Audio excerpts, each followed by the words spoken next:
This is the Bible Forum. It's February 11, 2017. We're looking at the things that made last week kind of important in our life. We've looked at political things and social things and religious things. We're going to look at the moral things that popped up, got on the radar. 4 members of clergy, which included a Baptist pastor, a Church of Christ minister, and a Jewish rabbi, gathered on January 31st of 2018 at an abortion clinic. They were not there to protest what was going on. They were there rather to praise what was going on and to, in their own religious way, bless it. The clergy members gathered to bless the clinic as they believe abortion is an expression of a woman's moral agency. This according to Reverend Carlton Vesey. Vesey accompanied the other 3 clergy as they made their way through the clinic, taking turns praying and sprinkling the clinic rooms with holy water. The clergy were largely female.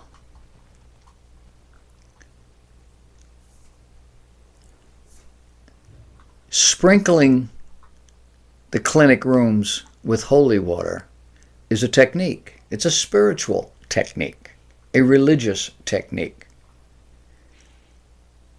And the Bible condemns physical, emotional, and religious techniques as witchcraft, not Christianity. The famous English composer John Lord once said, "The ultimate success of this government and the stability of its institutions, its progress and all that can make a nation honored, depend upon its adherence to the principles of truth and righteousness." Mr. Lord was exactly right. Without truth and righteousness as the foundation of a nation, corruption and collusion will hollow it out, leaving a shell of democracy fit for nothing but to erode away.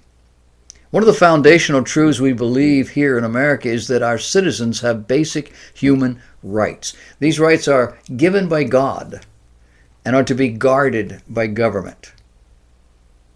It is the bedrock of our free democratic society. The Constitution protects these rights. When governing leaders refuse to guard them, but instead grab them for their own political purposes, the very foundation of our government threatens to be eroded. Enter the debate over the FISA court. Have you been watching this soap opera? Do you understand what's going on? Republicans on the House Intelligence Committee, the chairman and some others, prepared a memo for the president which outlined what was going on, how the FISA court got involved, and what it was they were given to see in order to make a decision that it was okay to put a wiretap on an American citizen.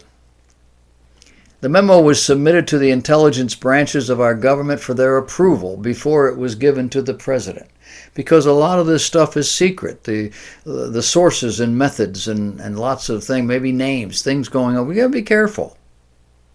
When they signed off on it, the 4-page memo was then given to the president, and he allowed it to be released to the public.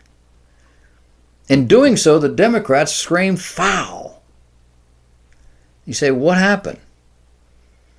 Well, in short, a Democrat Party operative was successful in getting a pure work of fiction past the intelligence community and into the hands of the FISA court.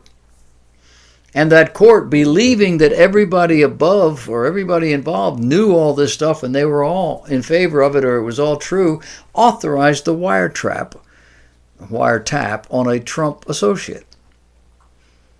You remember during the election cycle, he was campaigning, Trump kept saying he was being wiretapped. This guy who worked for him was, and so they were picking up all sorts of things, even from Donald Trump. The Democrats and the president claimed that the man had lost his mind. Well, apparently he hadn't.